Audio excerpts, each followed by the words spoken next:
little girl is shouting, screaming. Explain why that happened. Well, once again, as we explained, most of the people on that cover were friends or friends of friends. And these kids were, I think, friends of Debbie Samuels, who was the photographer. So their deal was, be in the picture, and we're going to take you to McDonald's for lunch. So they did get paid. More than I did. Anyway, as we're shooting these pictures, the girl said, this is going a little long. And the two little girls are looking around, and all of a sudden you can hear them starting to scream in the background, while Bob and I are way over here at this point. And apparently their problem was, this is going a bit long, when are we going to McDonald's? And that's when they shot that picture with their mouth wide open. I want my Happy Meal. Now the other thing that was funny back in 1980, the groceries were supposed to be in a paper bag, but you couldn't find a paper bag anywhere back then, just plastic bags. So that's how that plastic bag got in the picture. Okay. So, moving on to exit stage left. When I first got to know Mike, it was funny, I knew who he was, but I bumped into him in a restaurant. And he gives me his card, he goes, call me tomorrow. Call me in an hour. funny. So I'm a drummer, that's my day job, so I got I asked Mike, I said, I have a question that's always bothered me about that cover. All the human figures on Exit Stage Left are the same as the previous albums, with the exception of the Puppet King. So I said, well, what happened? Like, did the guy die or something or other? I don't know.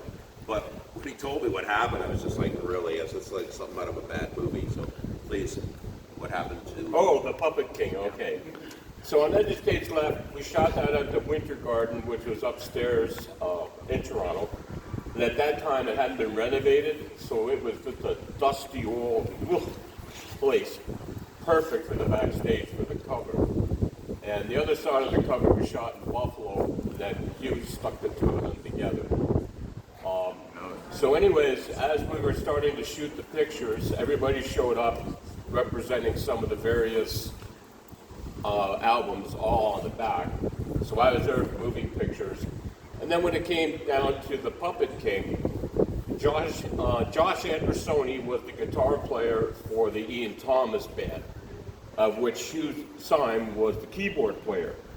And it was actually through Ian Thomas that Rush met Huey, who ended up doing all their covers. So Josh Andersoni arrived on the airplane, and I guess he had a lot of free drinks on the plane, and he was a mess, so Hugh just sent him home. So he was on the way back. We're already in the middle of the shoot, and there's a young fellow crossing the street, and Hugh looked at him and said, that looks about the right guy. He stops the guy and says, what are you doing this afternoon? Do you want to be on an album? What are you doing this afternoon? I'm going to buy a boombox. He said, I'll tell you what, I'll buy you a boombox if you'll be on the cover of this. So he said, he didn't even tell him what it was for. Just it was going to be an album cover. The poor fella gets dragged back to where we are. He was in makeup for 2 hours getting him ready for that. All I had to do was put on some coveralls. So anyways, the poor fella ended up being infamous just because he was going shopping for a boombox. Now, what was the situation with Paula from Permanent Waves? Paula, okay. Now, Paula, who was on Permanent Waves, had that beautiful hairdo. She was an up-and-coming model at that point. And the years go by, that's how long it takes to shoot a picture. She got quite famous, so she wasn't going to come unless they paid her. They got a lot of money. And quick sidetrack, don't let me get confused. The owl was the highest paid actor in that picture, which was a stuffed owl, arrived in a taxi with a guy, and I think he got $200 cash. And then as soon as the shoot was done, he and the owl got back in the cab and left. Now, back to Paula, she wanted the money, so we did do a shoot initially with a cardboard cutout of her. And I guess when the boys in the band saw it, said, that's not going to work. So I guess they paid the money, and she came over and we did the shoot, and she was okay. She was very nice, but she was there doing her pictures, and she was gone. But that's how the story how Paula ended up being back on that album cover. Was that the same day? I'm sorry, I'm a drummer. I can't hear a thing. Yeah, me too. Did you shoot the cardboard cover, the band saw it, and then brought her out the same day? No. She was like in France or something. Oh, they just shot her remotely. Yeah. So they shot the cover and more or less said, "This is it. What do you think?" And I guess they thought about it and said, "I don't think much." So they told Hugh, I said, "Let's shoot it again, but go get Paula." So that was like 6 months went by before all that happened. You got anything on the album Presto? Sorry? Anything on the album Presto? No, not me. No, I think you were only on those two covers, right? I was only on 2 covers, but Bob was. Yeah. There's Yeah. Bobby. Yeah, Bob did not want to pose for that picture. He said, quote, "I don't want people seeing my bare backside." But Hugh Symes said, "I will change the hair. No one will know it is you." In fact, when he posed for that picture, he had quite long hair that he had pinned up, if I'm not mistaken. Yeah, and then they kind of did a Greek curly thing on it. Right. But Bob is also on Hemispheres and Exit Stage Left. He is Apollo in the suit and the bowler hat. Oh, And it wasn't until Mike pointed that out to me that I put Exit Stage Left and Moving Pictures side by side, and I went, yeah, the guy on the left of both pictures, that's the same dude.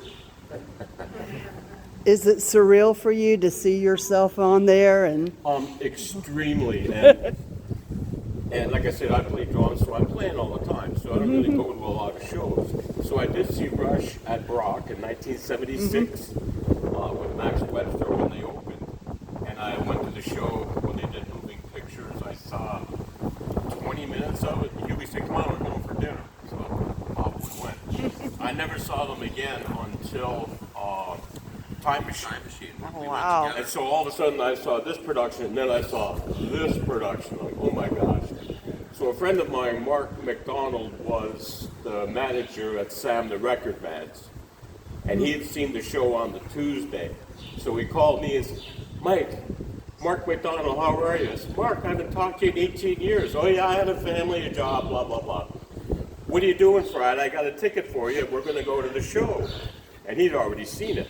So I didn't know what to expect. And now the surreal moment, I got cartoonized, and all of a sudden I'm on this great big 40-foot screen running around doing stuff up the CN Tower. Like, and Mark was just dying beside me. Then all the people around started turning around going, "That's just the guy."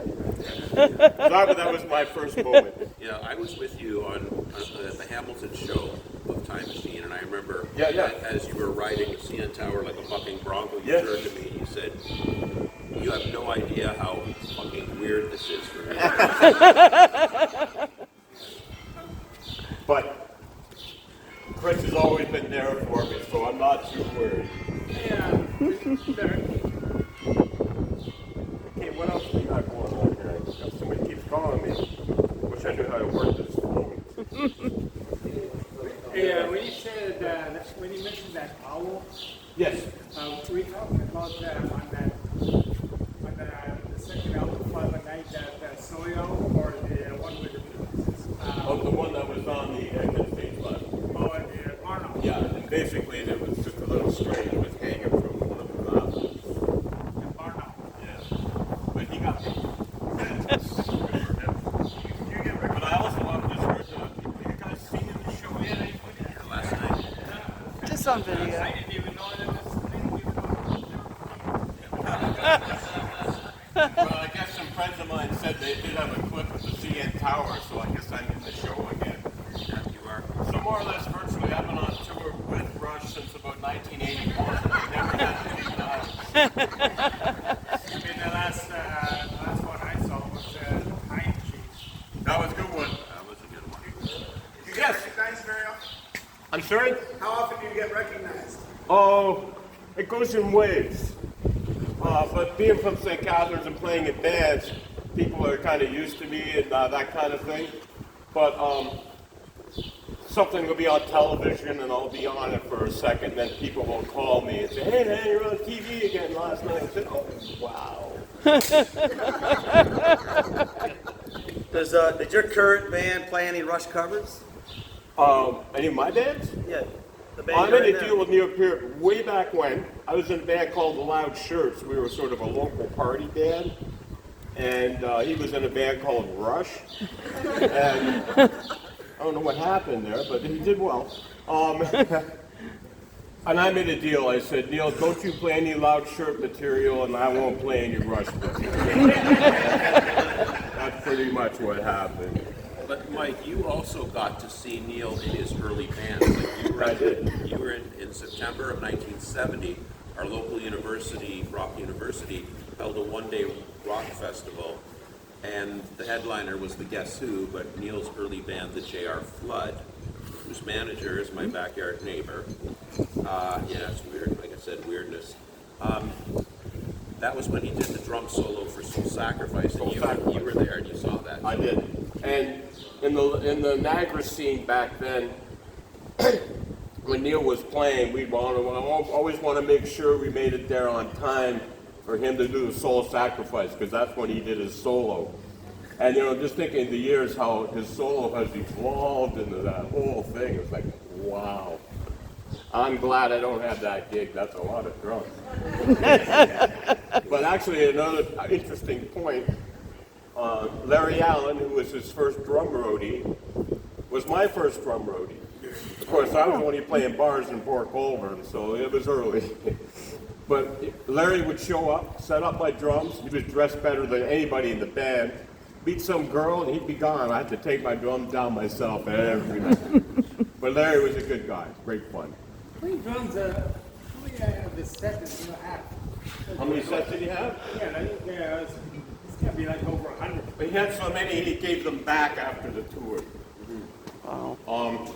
Another little quick aside, of course, Chris helped me on this one. When Dean had the Slingerland kit, the chrome one, he brought it here to Lakeside Park. And Chris hooked me up because this guy had not set them up since he bought them. So they'd been sitting in a box.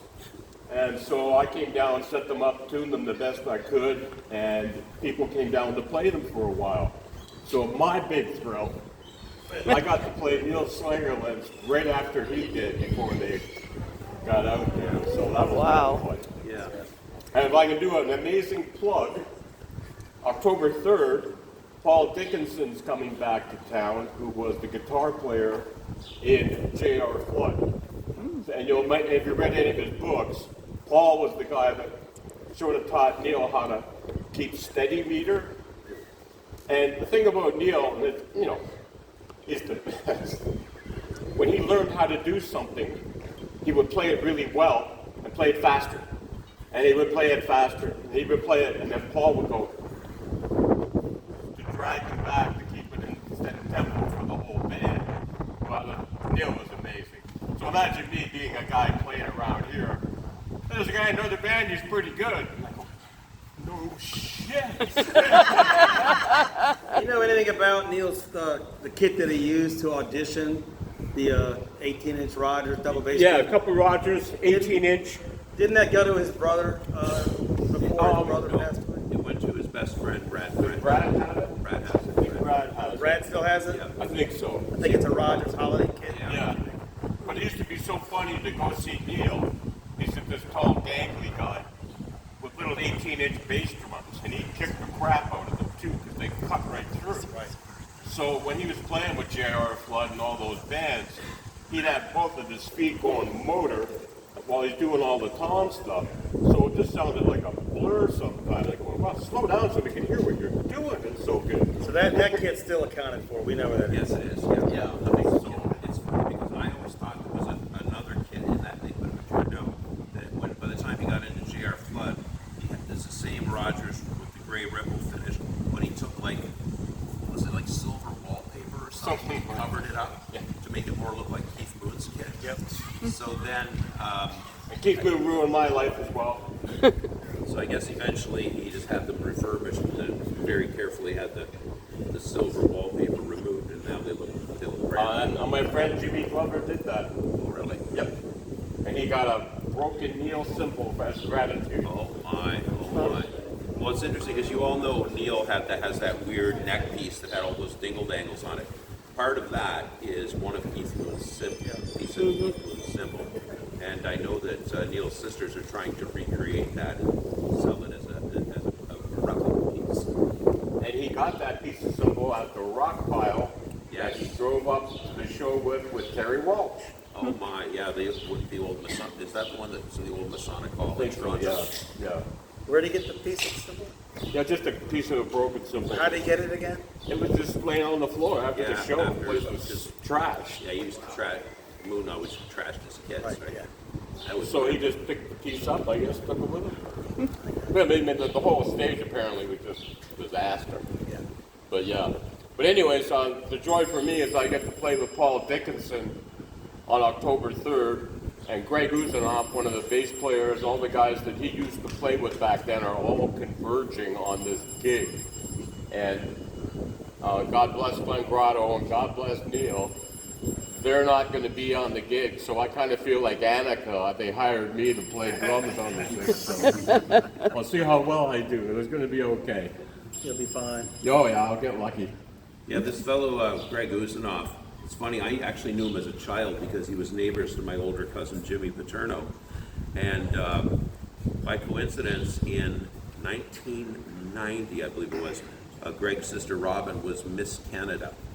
Wow. And I worked at the radio station at the time in the news department, and that same year, by coincidence, Miss Teen Canada was from Niagara. So I got my picture taken with both of them, and I had like about 50 prints made and mailed them out to every male friend I ever had. I said, here's these two women who are fighting over me. They won these contests just to impress me. But Greg told me a really interesting story, and he ended up working for Zildjian Cymbals and works out of New York City. So in December of 1982 on the Signals tour, after the show, Greg went with Neil back to his hotel room. So it's a typical hotel room with the two beds. So Neil's sitting on one, Greg's sitting on the other, having a conversation. And Greg says, Neil, I ask you something. What's it like to be famous? And Neil jumps onto Greg and just starts ripping at his clothes. And Greg's like, what the heck? He's lost his mind. And after about 8 seconds, Neil just stops, sits back down on the side. He says, well, that's what it's like. Now, I just have a question too. Were you a fan of the band? I'm sorry, once again, When you were asked to do the moving pictures photo shoot, were you a fan of the band? well, I was always a fan of Neil Peart. Yeah. And I really appreciate what Rush was doing. But back then there was so much music coming from everywhere. But I think once Neil got in the band, because I had seen them before Neil joined the band. Wow. But once Neil got into the band, I started to pay more attention.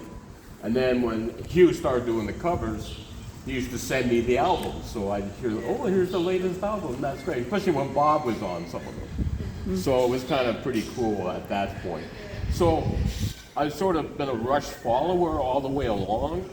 And then once Moving Pictures took off, it was a whole different world again. Did you ever meet John Rutsey? Did I meet who? John Rutsey? Oh, yes, I did actually. I was playing at a bar called the Welland Hotel in Thorold, and back then Rush was just playing. It was the year the drinking age went to 18, and that's when it opened up for all of us. So he had actually come down to see what was going on there, and he came in to see our band. And I'm playing. He never commented on my playing at all. That was nice. But he did say, how long does it take you to set up your drums? I said, well, depends how much time I have. I'm being flippant. So you know what you should do? You should spot weld that and spot weld that so it's all ready to go. And I said, well, I agree with that, but sometimes I like to move them in different positions depending on what kind of drums I'm playing. Because I play rock, country, whatever the money says. So that's where I go. So anyways, that was my first meeting with him. He was dressed in velour too, head to toe. Oh, yeah. Hey, Neil had mentioned that he had never heard of Rush. when he was approached by whoever drove up to the farm. You know, equipment that would store? be somewhat accurate. Who was the one that suggested Neil be the fill-in? Well, there's for- a few stories. One was John Trojan, another one was Glenn Grotto, and I think they heard it from different places, because they did approach Glenn Grotto first to be in Rush, and Glenn already had a pretty good gig in a band called The Imps, so he's thinking, I don't know. And they hadn't had a record album or contract or anything at this point. So he said, I'm not sure, but that Neil Peart guy, he's okay, give him a call.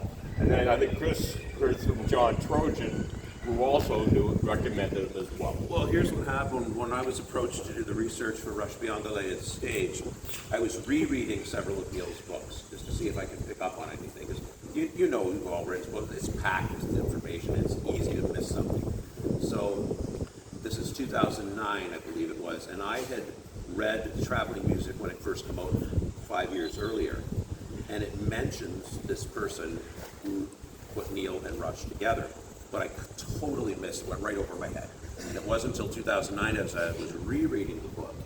Like I say, how weird it is in small worldishness, if that's even a word. It gets to the part, story we all know, when the white Corvette goes to the farm equipment dealership. And in the white Corvette was the early Rush manager, Vic Wilson, who was partners with Ray Daniels. I think it was around Moving Pictures that Ray bought him out. And it says, and a local drummer named John Trojan. And when I read that for the second time, I went, John Trojan. I went, hang on a minute. I'm related to that family through marriage. My father was one of 7 children. The youngest in the family was my Aunt Sandy, and she's married to my Uncle Bill Trojan. And you all know how, like at weddings and funerals, you will meet the other half of a family. And over the years, I've met many of the Trojan family, but I don't ever remember John Trojan. But I seem to recall that here in Niagara that they're all related to one another.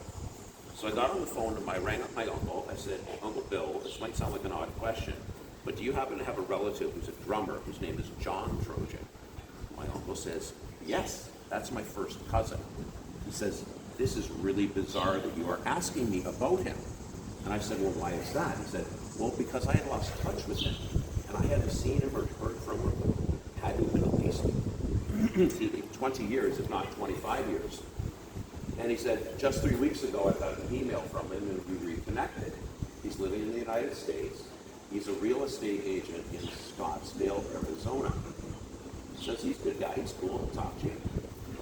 Now I should explain how John knew Neil.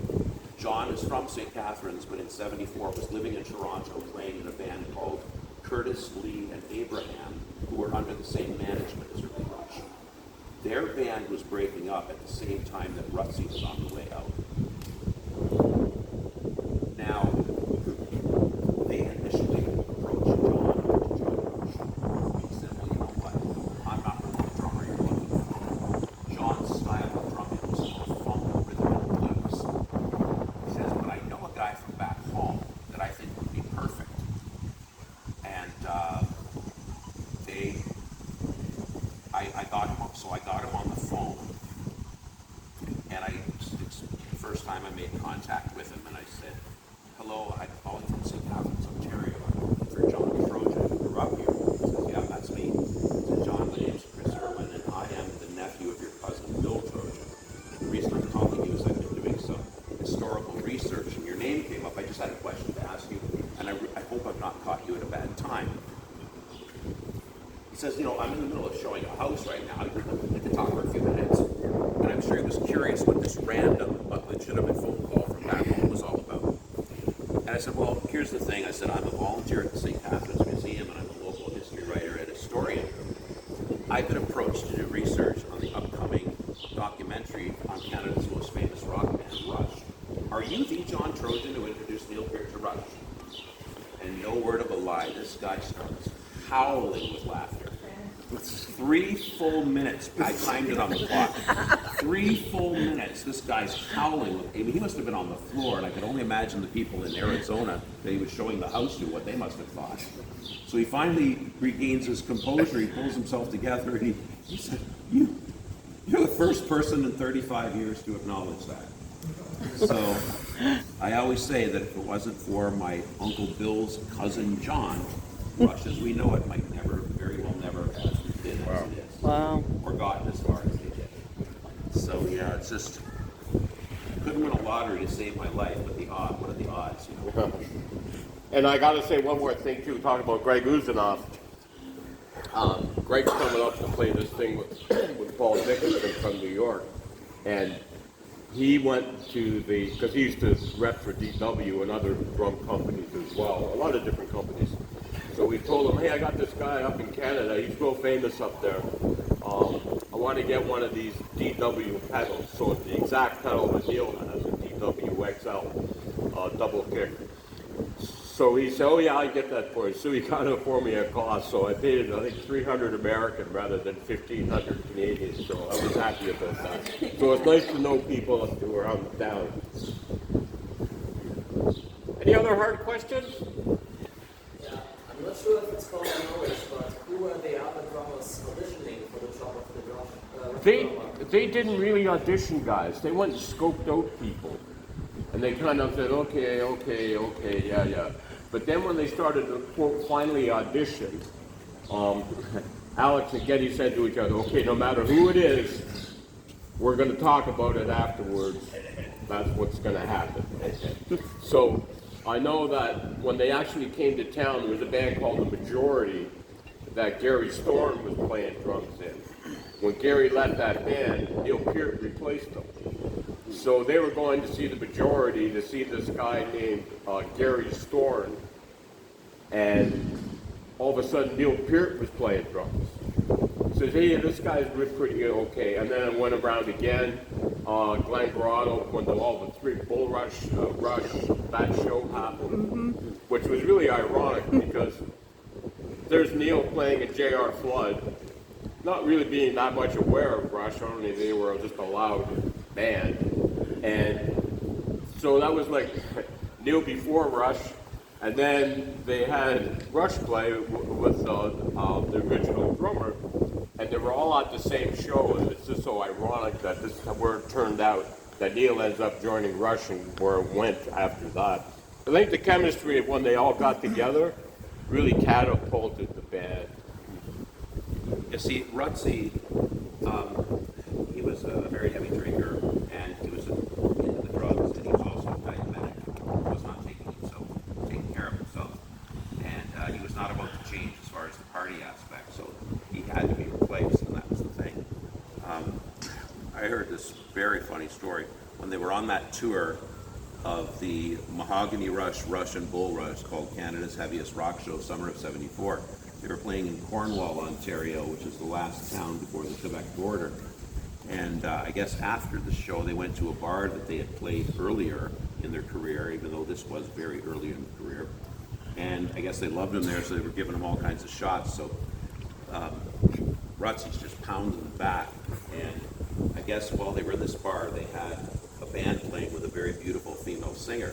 So when this band stops to take a break, Rutsy decides to get up and make his move, and he was probably wearing that velvet suit that he spoke of. And he makes his way over, and just as he's about to give his opening line, he ends up vomiting all over himself.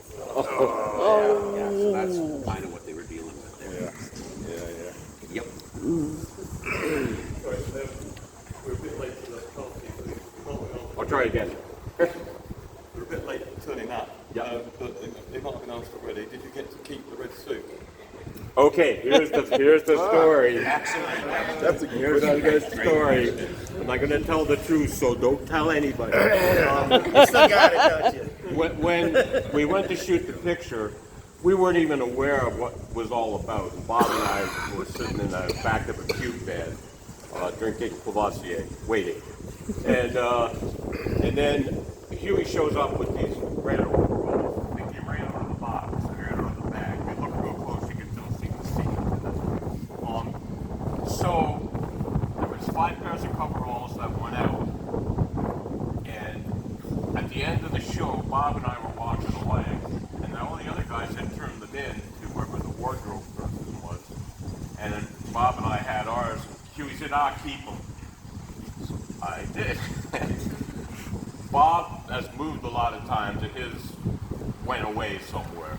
So as far as I know, I still got the only original pair of red coveralls outside the world. So when money really gets tight, which it won't, we'll have to put them on eBay or something and buy a house. But it, I'll give you my number. yeah, okay. Don't you have them in a frame now, don't you? Yeah, I got them in a glass frame now. Before they were rolled up in a plastic bag in my bottom drawer. But when Neil's drums ended up selling at auction for $500,000, I said, oh my God. That was such a tragic story because Dean, the Good owner- question though. Yeah, Dean, who was the owner of that kit, he bought it in 2009 for about $25,000, and he had to pay probably another $25,000 to get them refurbished because they were in horrible condition, and also to buy all the additional pieces that were missing and cases for the drums and a travel trailer to take them around to charity events. And then he did sell them and got, I don't know exactly how much, he probably got at least 10 times what he paid for it. They never did reveal who the mystery buyer was. This is just my speculation. I think it was Dave Grohl who got it. That's yeah. Well, shortly after he sold them, he lives in near Chicago, and Illinois does not have a helmet law, and he was out on his bike on a back road in a patch of gravel, and he lived for another few years, but he was like in a very almost a vegetative state. It was so tragic. Such a good guy. I miss him. Really good guy. Yeah, what are you gonna do? But I was thrilled I got to play them first. Yes. Yeah. And I play Slingerlands as well. What's the irony? When you did this pose, and you were holding this thing, Yes. but there was nothing in there, right? That was No. drawn in later? No. On this particular one, this is a knockoff. I couldn't afford the real one. There was like the lady on fire kind of. Yeah. Right, Deborah Samuel as Joan of Arc, yeah. So that was actually there. Oh, really? Yeah. Oh, okay. And this frame here was extremely heavy. And so Bob and I are going like, wow, we were in pretty good shape back then. Not like now where I'm in better shape, but but it was pretty heavy. And going up those stairs like 10 times shooting this video back. Wow. But no, that was full on heavy wooden frame. And I remember that movie because that was used in moving pictures and signals, and you guys are going at a pretty good clip. Oh yeah. So it wasn't just a slow move. I mean, I'm going like, whoa, that's a big thing to be, trucking along with. Well, after you do it 10 or 11 times, you can say, hey, but